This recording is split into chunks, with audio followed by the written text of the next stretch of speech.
Welcome to Storytime with Alan Deavers, Christmas edition, presented by St. Paul United Methodist Church. My name is Alan Deavers. You may call me Big Al. This Advent season, we'll be reading A Christmas Carol by Charles Dickens.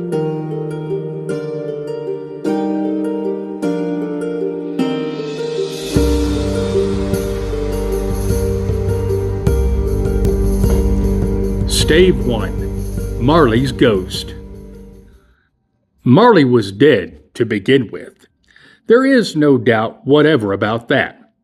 The register of his burial was signed by the clergyman, the clerk, the undertaker, and the chief mourner. Scrooge signed it, and Scrooge's name was good upon change for anything he chose to put his hand to. Old Marley was as dead as a doornail. Mind, I don't mean to say that I know of my own knowledge what there is particularly dead about a doornail. I might have been inclined, myself, to regard a coffin nail as the deadest piece of ironmongery in the trade. But the wisdom of our ancestors is in the simile, and my unhallowed hands shall not disturb it, or the country's done for. You will therefore permit me to repeat emphatically that Marley was as dead as a doornail.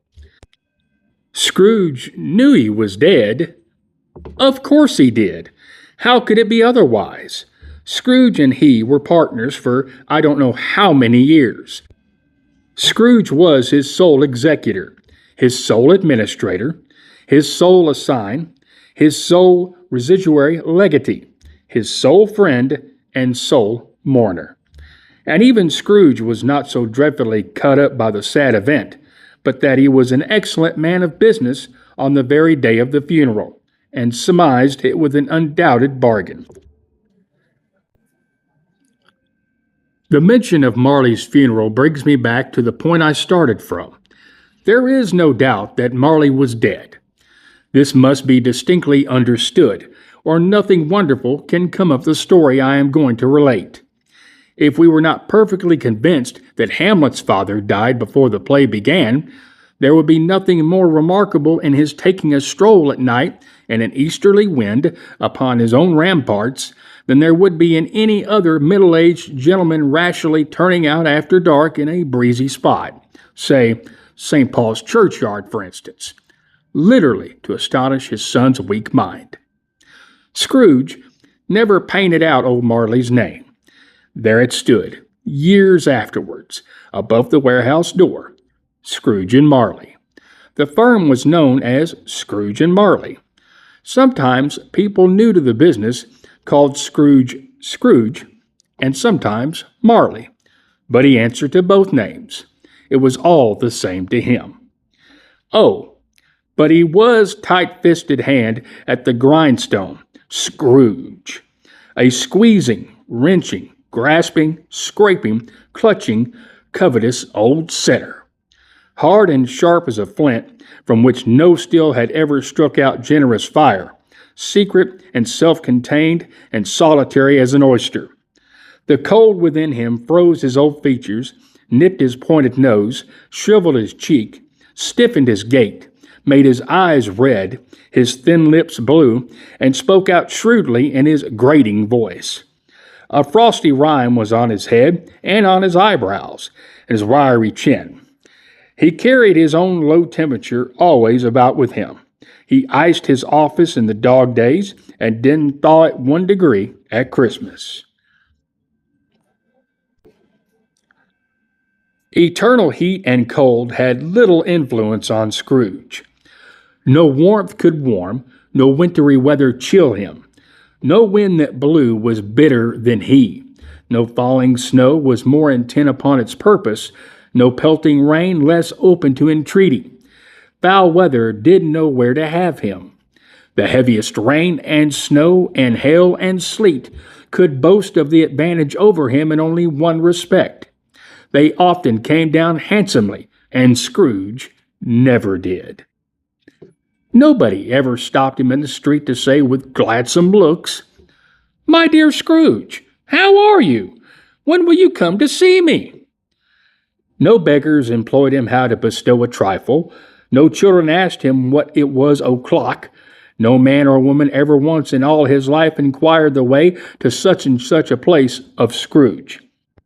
Even the blind men's dogs appeared to know him, and when they saw him coming on, would tug their owners into doorways and up courts, and then would wag their tails as though they said, "No eye at all is better than an evil eye, dark master." But what did Scrooge care? It was the very thing he liked. To edge his way along the crowded paths of life, warning all human sympathy to keep its distance, was what the knowing ones called nuts to Scrooge. Once upon a time, of all the good days in the year, on Christmas Eve, old Scrooge sat busy in his counting house. It was cold, bleak, biting weather, foggy withal, and he could hear the people in the court outside going wheezing up and down, beating their hands upon their breasts and stamping their feet upon the pavement stones to warm them. The city clocks had only just gone 3, but it was quite dark already. It had not been light all day, and candles were flaring in the windows of the neighboring offices, like ruddy smears upon the palpable brown air. The fog came pouring in at every chink and keyhole, and was so dense without that although the court was of the narrowest, the houses opposite were mere phantoms. To see the dingy cloud come drooping down, obscuring everything, one might have thought that nature lived hard by, and was brewing on a large scale. The door of Scrooge's counting house was open that he might keep an eye upon his clerk, who, in a dismal little cell beyond, a sort of tank, was copying letters. Scrooge had a very small fire, but the clerk's fire was so very much smaller that it looked like one coal. But he couldn't replenish it, for Scrooge kept the coal box in his own room, and so surely as the clerk came in with the shovel, the master predicted that it would be necessary for them to part. Wherefore, the clerk put on his white comforter and tried to warm himself at the candle, in which effort, not being a man of strong imagination, he failed. "A Merry Christmas, Uncle! God save you!" cried a cheerful voice. It was the voice of Scrooge's nephew, who came upon him so quickly that this was the first intimation he had of his approach. "Bah!" said Scrooge. "Humbug!"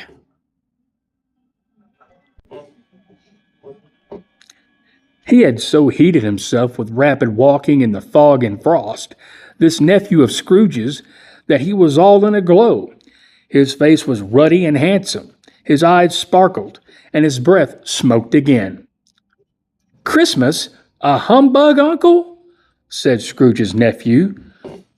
"You don't mean that, I am sure." "I do," said Scrooge. "Merry Christmas! What right have you to be merry? What reason have you to be merry? You're poor enough." "Come then," returned the nephew gaily. "What right have you to be dismal? What reason have you to be morose? You're rich enough." Scrooge, having no better answer ready on the spur of the moment, said, "Bah!" again, and followed it up with, "Humbug!" "Don't be cross, Uncle," said the nephew.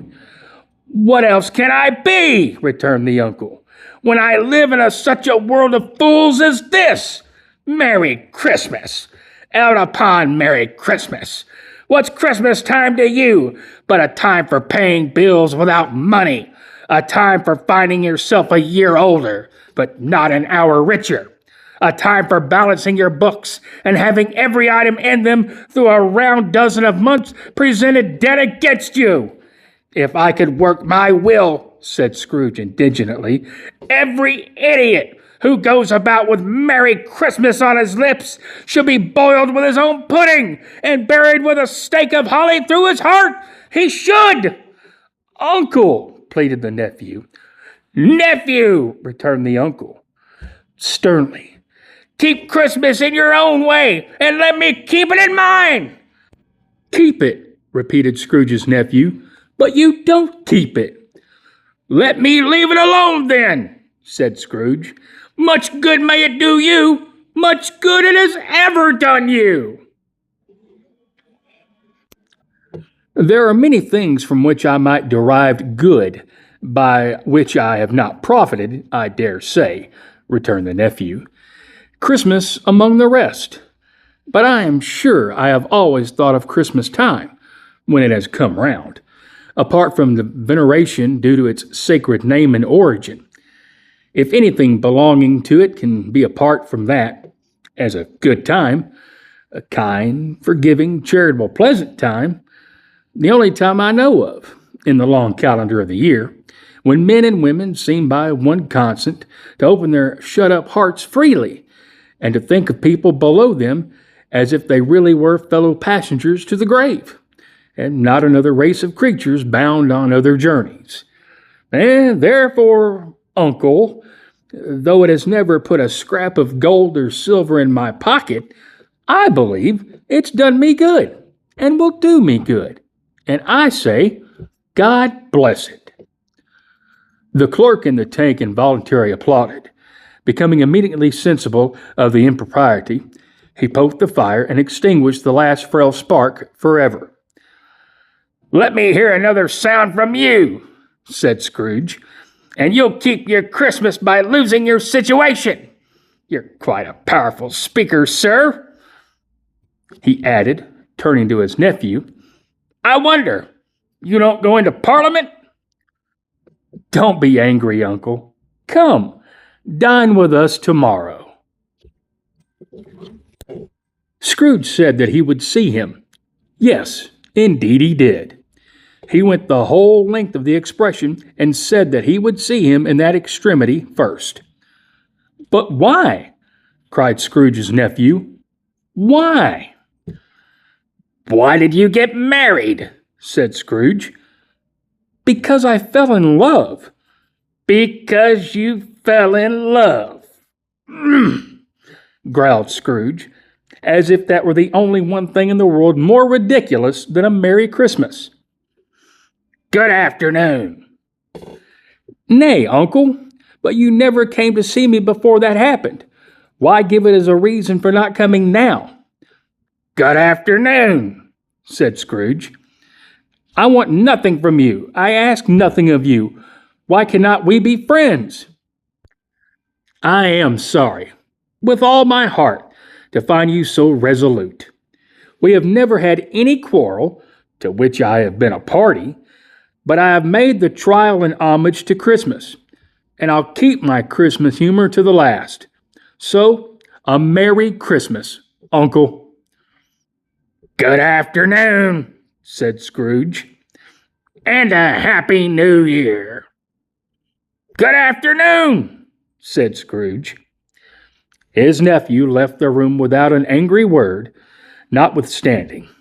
He stopped at the outer door to bestow the greetings of the season on the clerk, who, cold as he was warmer than Scrooge, for he returned them cordially. And there's another fellow, muttered Scrooge, who overheard him.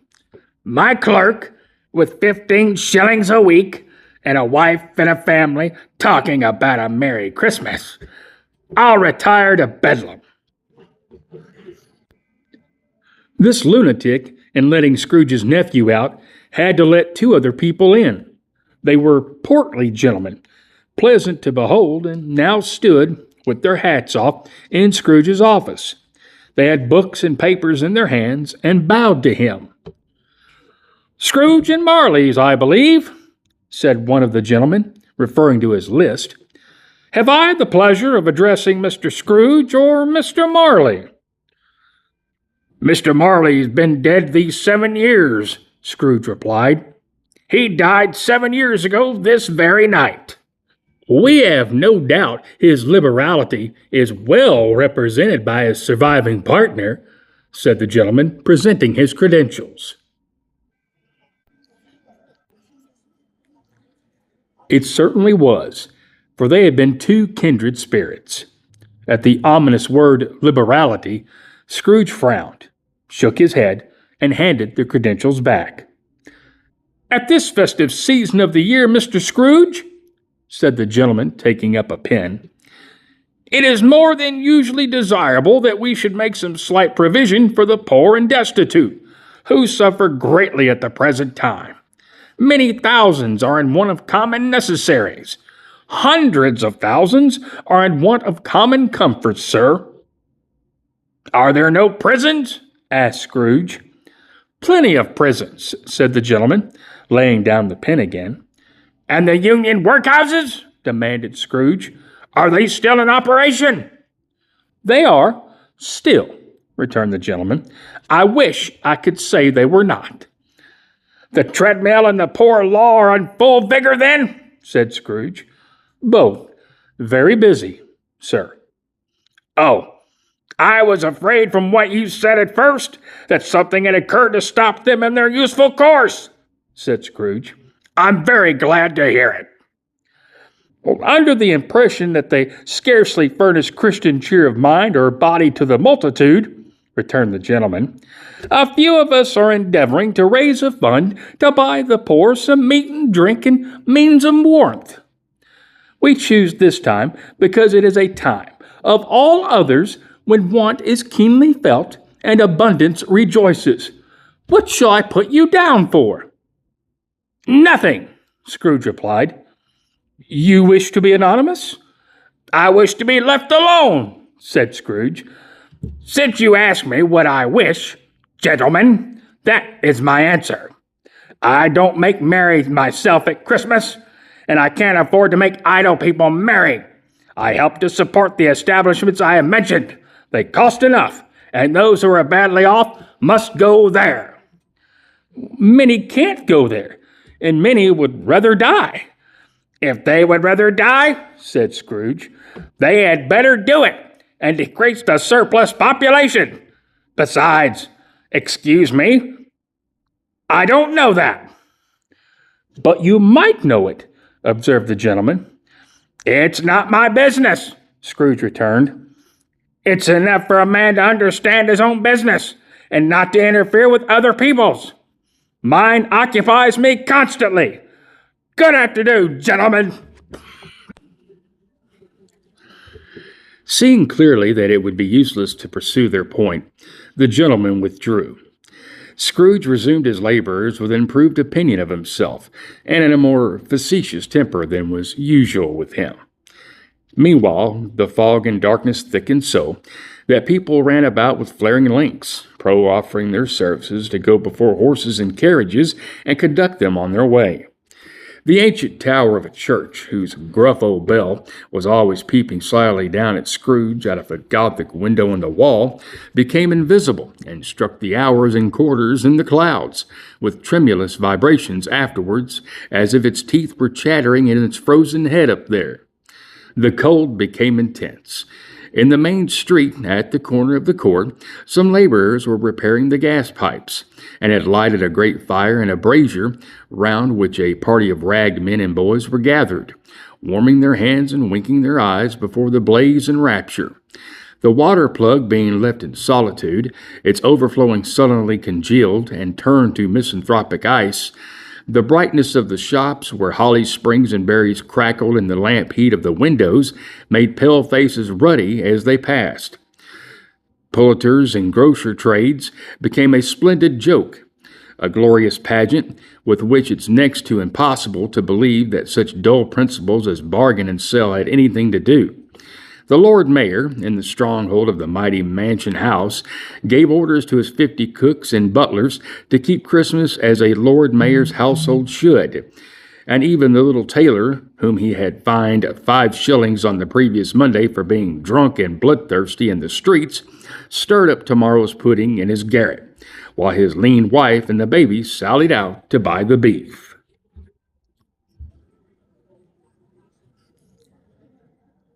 Foggier yet and colder, piercing, searching, biting cold. If the good St. Dunstan had but nipped the evil spirit's nose with a touch of such weather as that, instead of using his familiar weapons, then indeed he would have roared to lusty purpose. The owner of one scant young nose, gnawed and mumbled by the hungry cold as bones are gnawed by dogs, stooped down at Scrooge's keyhole to regale him with a Christmas carol. But at the first sound of God bless you, merry gentlemen. May nothing you dismay. Scrooge seized the ruler with such energy of action that the singer fled in terror, leaving the keyhole to the fog and even more congenial frost. At length the hour of shutting up the counting-house arrived. With an ill-will, Scrooge dismounted from his stool and tactically admitted the fact to the expecting clerk in the tank, who instantly snuffled his candle out and put on his hat. "You'll want all day tomorrow, I suppose?" said Scrooge. "If quite convenient, sir." It's not convenient," said Scrooge, "and it's not fair. If I was to stop half a crown for it, you'd think yourself ill-used. I'll be bound." The clerk smiled faintly. "And yet," said Scrooge, "you don't think me ill-used when I pay a day's wages for no work?"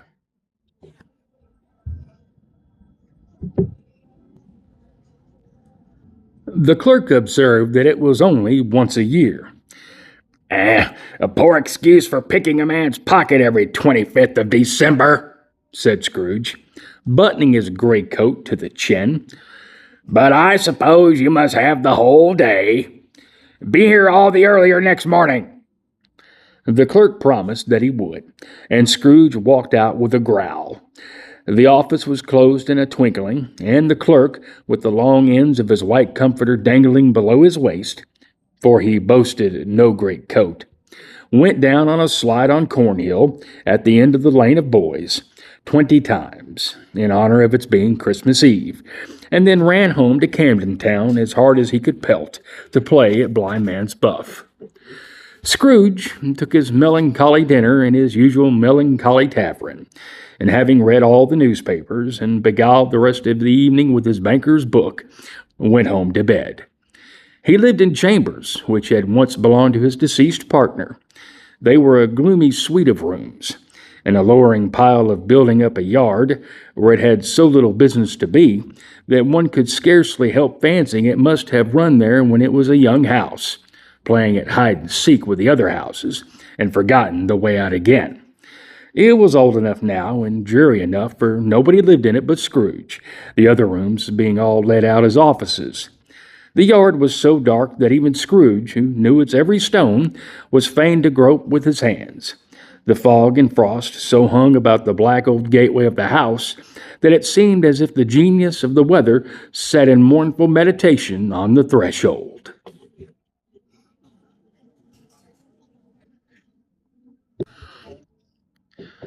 Now, it is a fact that there was nothing at all particular about the knocker on the door, except that it was very large. It is also a fact that Scrooge had seen it, night and morning, during his whole residence in that place. Also, that Scrooge had as little of what is called fancy about him as any man in the city of London, even including, which is a bold word, the corporation, alderman, and livery. Let it also be borne in mind that Scrooge had not bestowed one thought on Marley since his last mention of his 7 years dead partner that afternoon. And then let any man explain to me, if he can, how it happened that Scrooge, having his key in the lock of the door, saw in the knocker, without its undergoing intermediate process of change, not a knocker, but Marley's face. Marley's face. It was not an impenetrable shadow as the other objects in the yard were, but had a dismal light about it, like a bad lobster in a dark cellar. It was not angry or ferocious, but looked at Scrooge as Marley used to look, with ghostly spectacles turned up on its ghostly forehead. The hair was curiously stirred, as if by breath or hot air, and though the eyes were wide open, they were perfectly motionless. That and its livid color made it horrible, but its horror seemed to be in spite of the face and beyond its control, rather than a part of its own expression. As Scrooge looked fixedly at this phenomenon, it was a knocker again. To say that he was not startled, or that his blood was not conscious of a terrible sensation to which it had been a stranger from infancy, would be untrue. But he put his hand upon the key he had relinquished, turned it sturdily, walked in, and lighted his candle. He did pause, with a moment's irresolution, before he shut the door, and he did look cautiously behind it first, as if he half expected to be terrified with the sight of Marley's pigtails sticking out into the hall. But there was nothing on the back of the door except the screws and nuts that held the knocker on. So he said, "Pooh-pooh," and closed it with a bang.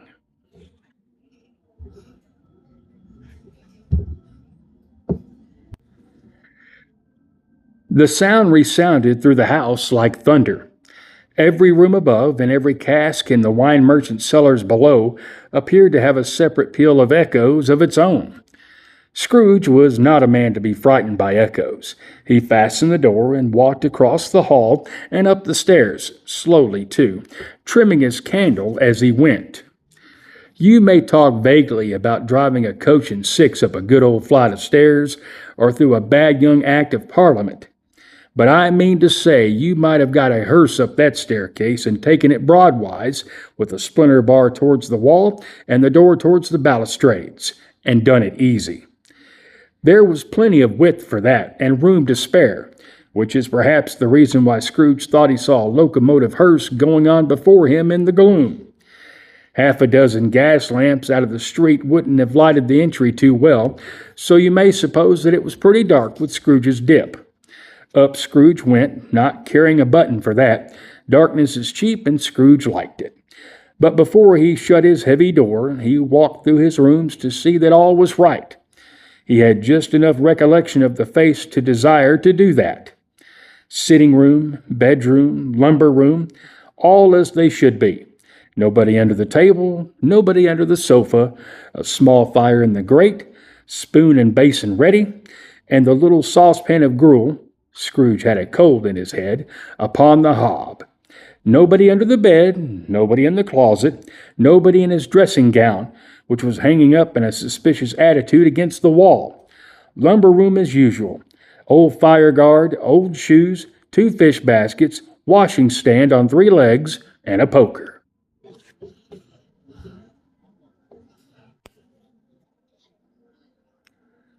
Quite satisfied, he closed his door and locked himself in. Double locked himself in, which was not his custom. Thus secured against surprise, he took off his cravat, put on his dressing gown and slippers and his nightcap, and sat down before the fire to take his gruel.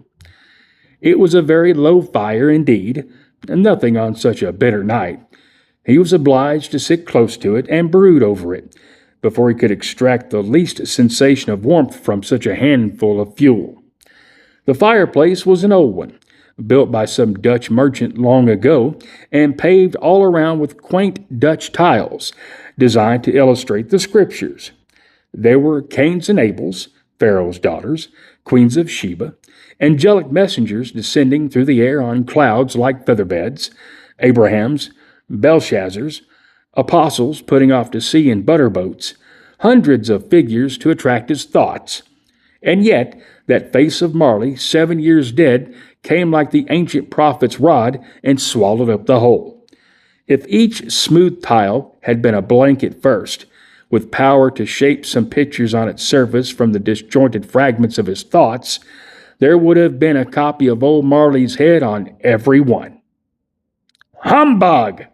said Scrooge, and walked across the room. After several turns, he sat down again. As he threw his head back in the chair, his glance happened to rest upon a bell, a disused bell that hung in the room and communicated, for some purpose now forgotten, with a chamber in the highest story of the building. It was with great astonishment and with a strange, inexplicable dread that as he looked, he saw this bell begin to swing. It swung so softly in the outset that it scarcely made a sound. But soon it rang out loudly, and so did every bell in the house.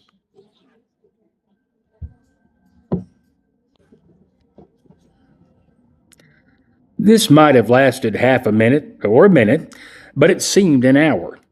The bells ceased as they had begun, together. They were succeeded by a clanking noise, deep down below, as if some person were dragging a heavy chain over the casks in the wine merchant's cellar. Scrooge then remembered to have heard that ghosts in haunted houses were described as dragging chains. The cellar door flew open with a booming sound, and then he heard the noise much louder on the floors below, then coming up the stairs, then coming straight towards his door. "It's humbug still," said Scrooge. "I won't believe it."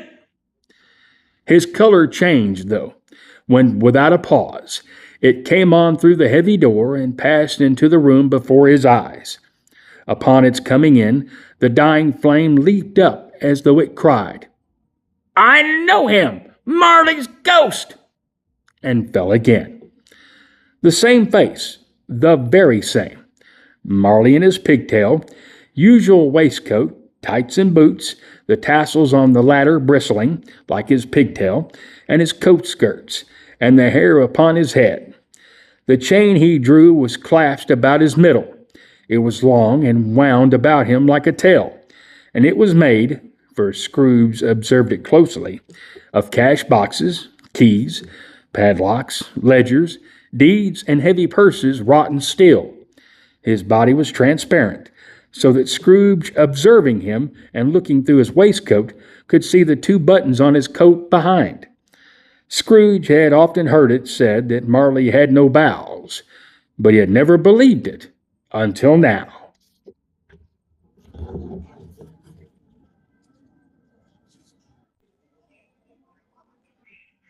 No, nor did he believe it even now, though he looked the phantom through and through and saw it standing before him, though he felt the chilling influence of its death-cold eyes and marked the very texture of the folded kerchief bound its head and chin, which wrapper he had not observed before. He was still incredulous and fought against his senses.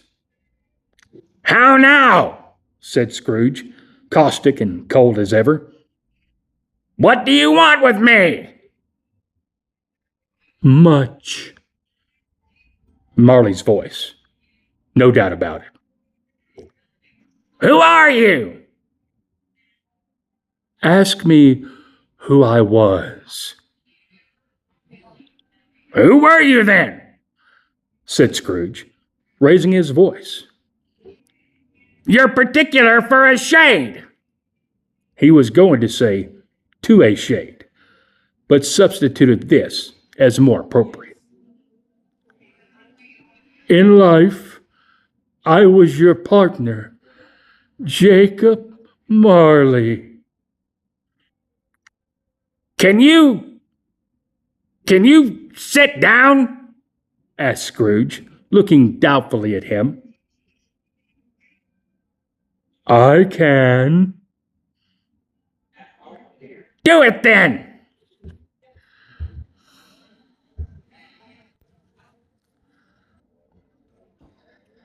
Scrooge asked the question because he didn't know whether a ghost so transparent might find himself in a condition to take a chair, and felt that in the event of its being impossible, it might involve the necessity of an embarrassing explanation. But the ghost sat down on the opposite side of the fireplace, as if he were quite used to it. "You don't believe in me," observed the ghost. "I don't," said Scrooge. "What evidence would you have of my reality beyond that of your senses?" "I don't know," said Scrooge. "Why do you doubt your senses?" "Because," said Scrooge, "a little thing affects them. A slight disorder of the stomach makes them cheats. You may be an undigested bit of beef, a blot of mustard, a crumb of cheese, a fragment of the undone potato. There's more gravy than a grave about you, whatever you are." Scrooge was not much in the habit of cracking jokes, nor did he feel in his heart by any means waggish then. The truth is that he tried to be smart as a means of distracting his own attention and keeping down his terror. for the spectre's voice disturbed the very marrow in his bones.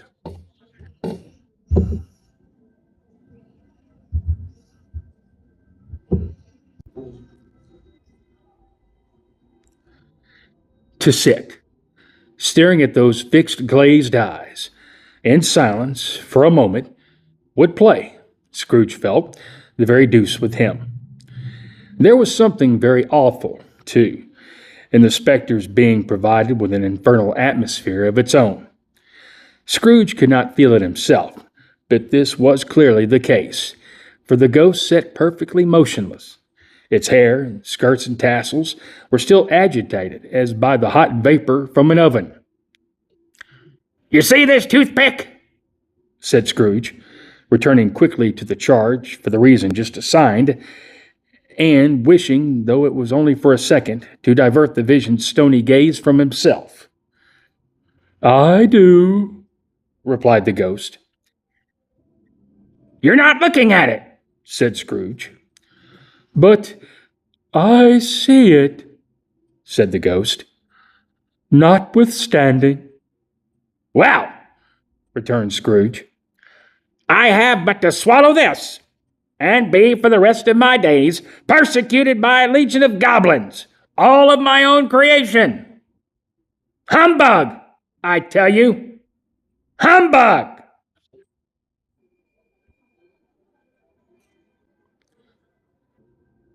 At this, the spirit raised a frightful cry, and shook its chain with such a dismal and appalling noise that Scrooge held on tight to his chair to save himself from falling in a swoon.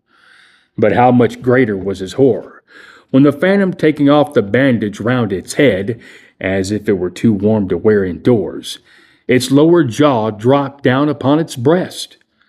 Scrooge fell upon his knees and clasped his hands before his face. "Mercy!" he said. "Dreadful apparition! Why do you trouble me?"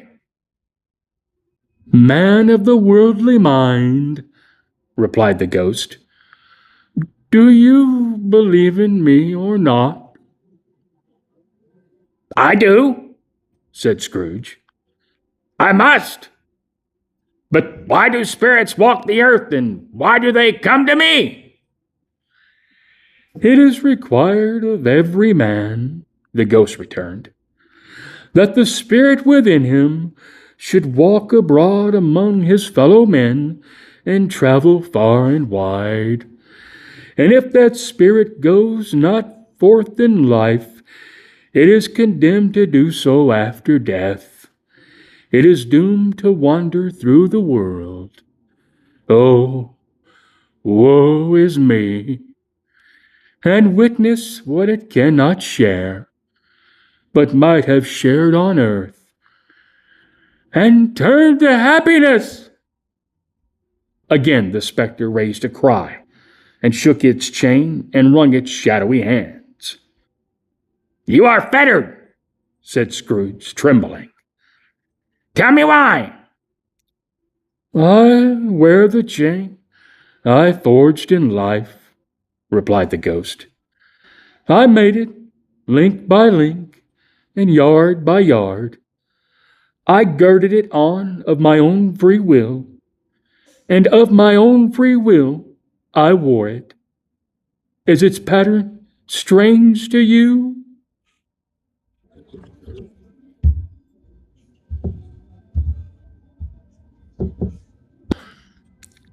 Scrooge trembled more and more. "Or would you know," pursued the ghost, "the weight and length of the strong coil you bear yourself? It was full as heavy and as long as this 7 Christmas Eves ago. You have labored on it since. It is a ponderous chain." Scrooge glanced about him on the floor in the expectation of finding himself surrounded by some 50 or 60 fathoms of iron cable, but he could see nothing. "Jacob," he said, imploringly. "Old Jacob Marley. Tell me more. Speak comfort to me, Jacob." I have none to give, the ghost replied. It comes from other regions, Ebenezer Scrooge, and is conveyed by other ministers to other kinds of men. Nor can I tell you what I would. A very little more is all permitted to me. I cannot rest. I cannot stay. I cannot linger anywhere. My spirit never walked beyond our counting house. Mark me, in life, my spirit never roved beyond the narrow limits of our money-changing hole, and weary journeys lie before me. It was a habit with Scrooge, whenever he became thoughtful, to put his hands in his breeches pockets. Pondering on what the ghost had said, he did so now, but without lifting up his eyes or getting off his knees. You must have been very slow about it, Jacob, Scrooge observed, in a businesslike manner, though with humility and deference. Slow, the ghost repeated. 7 years dead, mused Scrooge. And traveling all the time? The whole time, said the ghost. No rest, no peace, innocent torture of remorse. You travel fast? Said Scrooge. On the wings of the wind, replied the ghost. You might have got over a great quantity of ground in 7 years, said Scrooge.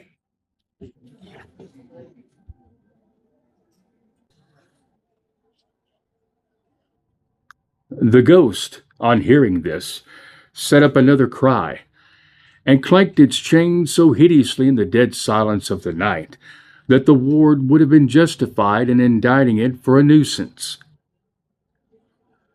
Oh, captive, bound, and double-ironed, cried the phantom, not to know that ages of incessant labor by immortal creatures, for this earth must pass into eternity before the good of which it is susceptible is all developed.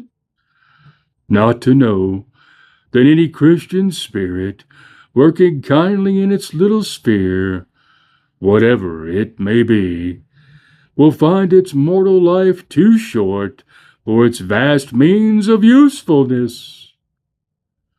Not to know that no space of regret can make amends for one's life opportunity misused. Yet such was I.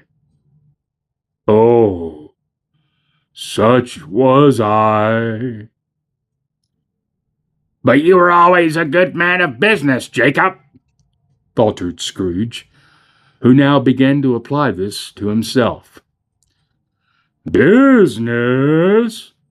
Cried the ghost, wringing its hands again. Mankind was my business. The common welfare was my business. Charity, mercy, forbearance, and benevolence were all my business.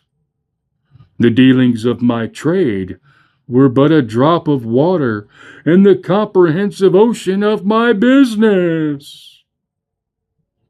It held up its chain at arm's length, as if that were the cause of all its unveiling grief, and flung it heavily upon the ground again. At this time of the rolling year, the spectre said, I suffer most. Why did I walk through crowds of fellow beings with my eyes turned down, and never raise them to that blessed star which led the wise men to a port abode? Were there no poor homes to which its light would have conducted me?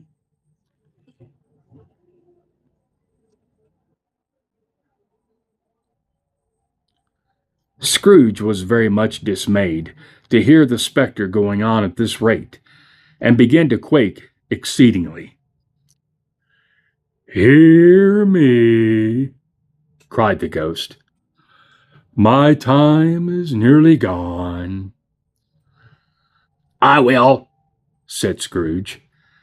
"But don't be hard upon me. Don't be flowery. Jacob, pray."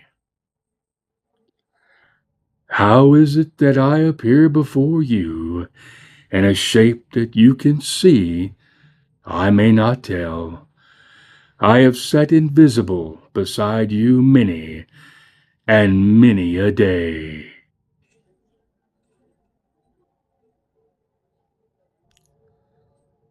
It was not an agreeable idea. Scrooge shivered and wiped the perspiration from his brow. "That is no light part of my penance," pursued the ghost. "I am here tonight to warn you that you have yet a chance and hope of escaping my fate. A chance and hope of my procuring Ebenezer." "You were always a good friend to me," said Scrooge. "Thank ye." "You will be haunted," resumed the ghost, "by 3 spirits." Scrooge's countenance fell almost as low as the ghost had done. "Is that the chance and hope you mentioned, Jacob?" he demanded in a faltering voice. "It is." "Well, I think I'd rather not," said Scrooge. "Without their visits," said the ghost, "you cannot hope to shun the path I tread. Expect the first tomorrow, when the bell tolls 1. "Couldn't I take them all at once and have it over, Jacob?" hinted Scrooge. "Expect the second on the next night at the same hour. The third upon the next night, when the last stroke of 12 has ceased to vibrate. Look to see me no more, and look that, for your own sake, you remember what has passed between us." When it had said these words, the spectre took its wrapper from the table and bound it round its head as before. Scrooge knew this by the smart sound its teeth made when the jaws were brought together by the bandage. He ventured to raise his eyes again and found his supernatural visitor confronting him in erect attitude, with its chain wound over and about its arm.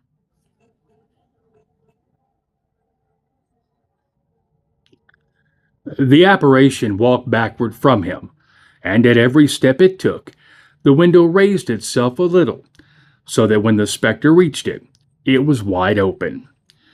It beckoned Scrooge to approach, which he did. When they were within 2 paces of each other, Marley's ghost held up its hand, warning him to come no nearer. Scrooge stopped. Not so much in obedience as in surprise and fear, for on the raising of the hand, he became sensible of confused noises in the air, incoherent sounds of lamentation and regret, wailings inexpressibly sorrowful and self-accusatory. The spectre, after listening for a moment, joined in the mournful dirge and floated out upon the bleak, dark night. Scrooge followed to the window. Desperate in his curiosity, he looked out. The air was filled with phantoms, wandering hither and thereth, in restless haste, and moaning as they went. Every one of them wore chains like Marley's ghost. Some few, they might be guilty governments, were linked together. None were free. Many had been personally known to Scrooge in their lives. He had been quite familiar with one old ghost, in a white waistcoat with a monstrous iron safe attached to its ankle, who cried piteously at being unable to assist a wretched woman with an infant, whom it saw below upon a doorstep. The misery with them all was, clearly, that they had sought to interfere, for good, in human matters, and had lost the power forever. Whether these creatures faded into mist, or a mist enshrouded them, he could not tell. But they and their spirit voices faded together. The night became as it had been when he walked home. Scrooge closed the window and examined the door by which the ghost had entered. It was double locked, as he had locked it with his own hands, and the bolts were undisturbed. He tried to say, "Humbug!" but stopped at the first syllable, and being, from the emotion he had undergone, or the fatigues of the day, or his glimpse of the invisible world, or the dull conversation of the ghost, or the lateness of the hour, much in need of repose, went straight to bed, without undressing, and fell asleep upon the instant.